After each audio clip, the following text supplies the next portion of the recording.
Sports में सबसे important क्या होता है? आपकी मेंटल टफनेस। इस मेंटल टफनेस को आप कैसे माप सकते हो? प्रेशर सिचुएशन में काम रहते हुए आप रिजल्ट कैसे प्राप्त करते हो, इसके ऊपर आपका मेंटल टफनेस जो है वो तय होता है। और इसलिए कई अलग अलग फिलोसॉफीज, थिंकिंग प्रोसेसेस का प्लेयर्स उपयोग करते हैं। हाल ही में जेमिमा रॉड्रिक्स ने ऑस्ट्रेलिया के खिलाफ एक सेमीफाइनल मैच जितवाया।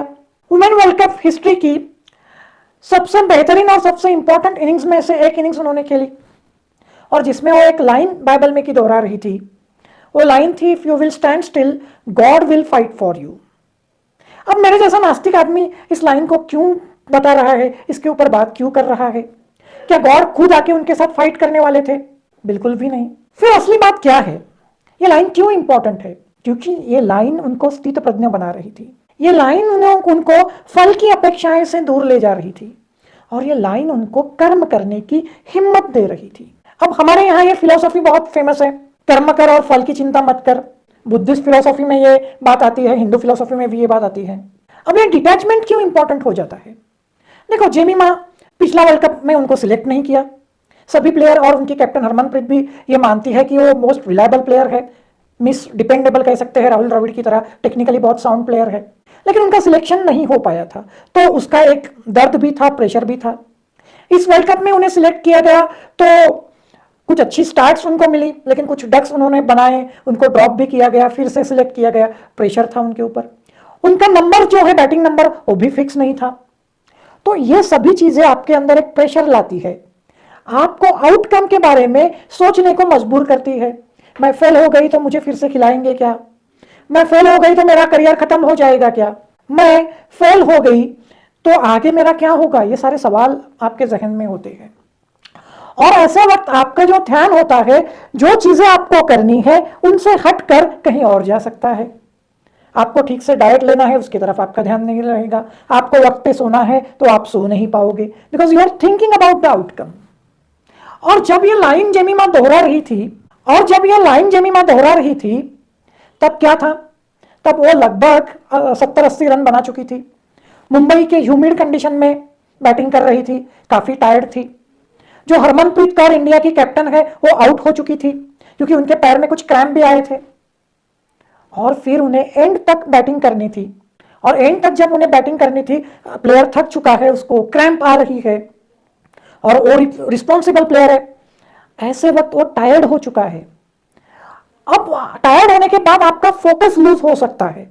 और देखिए, हरमनप्रीत कौर आउट होने के बाद इंडिया ने कई क्रंच गेम जो हाथ में थे, रन बॉल बैटिंग करनी थी सिर्फ, वो मैच गंवाए थे आखिरी पल में, जो हाथ में आए हुए मैचेस थे, तो उसका अलग प्रेशर था। और फिर उस वक्त डर होता है, इयन चैपल कहते हैं fear of winning. Fear of winning यानी क्या? फियर ऑफ विनिंग यानी आप जीत के करीब आते हो और आपको जीत का डर लगने लगता है, जीत का प्रेशर आने लगता है, और उसके वजह से आप हार जाते हो। सेम चीज यहां घटित होने का एक प्रेशर था। तो ऐसे हालत में वो जो बाइबल की जो लाइन है, stand still and God will fight for you, उसको दोहराने लग गई। स्टैंड स्टिल यानी क्या? कि मुझे ऐसे ही फोकस बनाए रखना है, ग्राउंड शॉट खेलने हैं, हवा में नहीं मारना है, जो मेरे शॉट्स है, जो मुझे आते हैं वही मुझे खेलने हैं, और चाहे डॉट बॉल हो जाए, प्रेशर आ जाए, मुझे पैनिक नहीं करना, अपना गेम खेलते रहना है। And God will fight for you यानी अगर मैं अपना काम करते रह गई, उसके ऊपर अड़ी रही, स्टिल रही, स्ट्रांगली खड़ी रही अपने प्लान के ऊपर, तो God will fight for me, result will come itself, कि रिजल्ट मेरा आ ही जाएगा। या आप ये भी कह सकते हो कि गॉड मुझे रिजल्ट दे ही देंगे, ठीक है ना। लेकिन अगर मैंने वो प्रोसेस फॉलो ही नहीं की, मैंने गलत शॉट खेल दिया, टायर्डनेस के को मैं सरेंडर हो गई और गलत शॉट खेल दिया, या वो पेशेंस नहीं रखे, टायर्डनेस को एंड्योर नहीं किया, सहन नहीं किया, तो क्या हो जाएगा? मैं आउट हो जाऊंगी। फिर गॉड क्या कर सकते हैं? तो यहाँ गॉड डायरेक्टली आएंगे ऐसी बात नहीं है।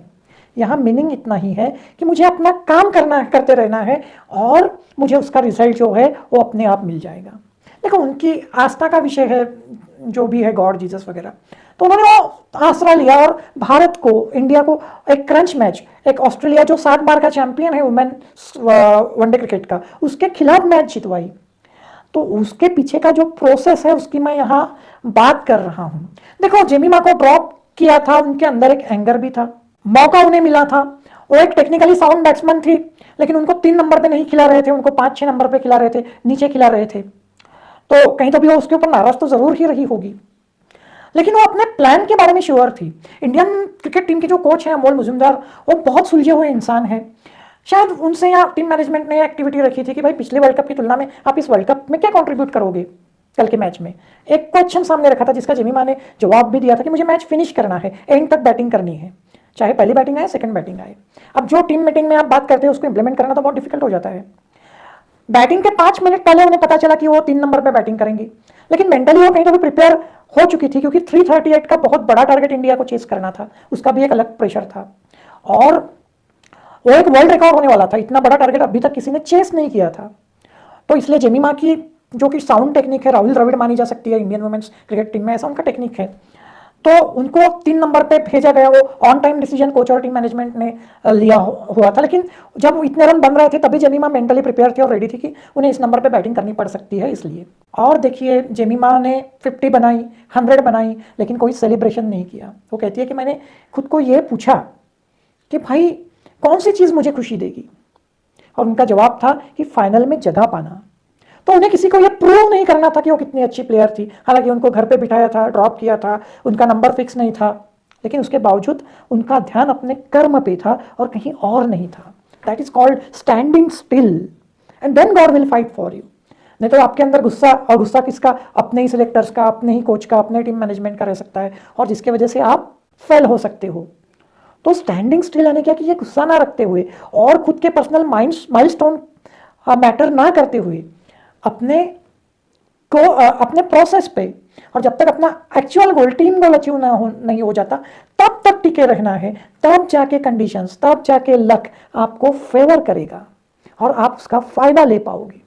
तो खुद के प्रयास, खुद के होप, खुद की प्रोसेस पे बने रहने के लिए ये जो सोच है, ये सोच उन्होंने अपनाई, जिसको समझाने की मैंने यहाँ पे कोशिश की है।